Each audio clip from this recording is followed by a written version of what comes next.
তো হ্যালো বন্ধুরা, এই যে দেখতে পাচ্ছেন বাংলা যুবসাথী এখন কাজ করবে না।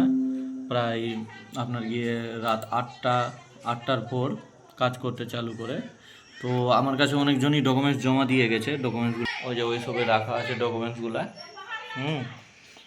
তো ওদের ডেকেছি, সার্ভার ঠিক হয় তোমার আটটার পর, তারপরে অ্যাপ্লাই। আর যারা বাইরে থাকেন, আমার হোয়াটসঅ্যাপে তো প্রচুর জন পাঠিয়ে রেখেছে, আমাদের গ্রামের আছে, যারা বাইরে কাজের উদ্দেশ্যে আছে অন্য রাজ্যে বা কোথাও, তারা হোয়াটসঅ্যাপে দিয়ে রেখেছে। তাদের আমি অ্যাপ্লিকেশান করে তাদের অ্যাপ্লিকেশান হোয়াটসঅ্যাপে পাঠিয়ে দিই, এবং তার বাড়ির কেউ একজন সদস্য আসলে তাকে প্রিন্ট আউটটা দিয়ে দিই।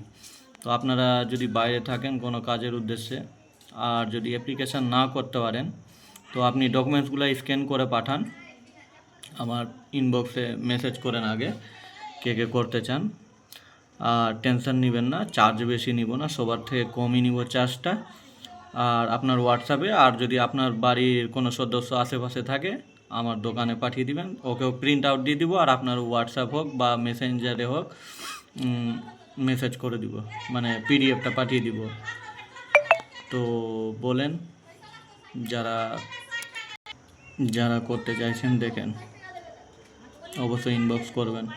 আর যারা করতে পারছেন তো ওটা ভালোই। যারা অনলাইনের উদ্দেশ্যে বলছি, যারা অনলাইন শুধু করতে চান তাদের উদ্দেশ্যে, অফলাইন তো ক্যাম্পে জমা দিবে। Thank you.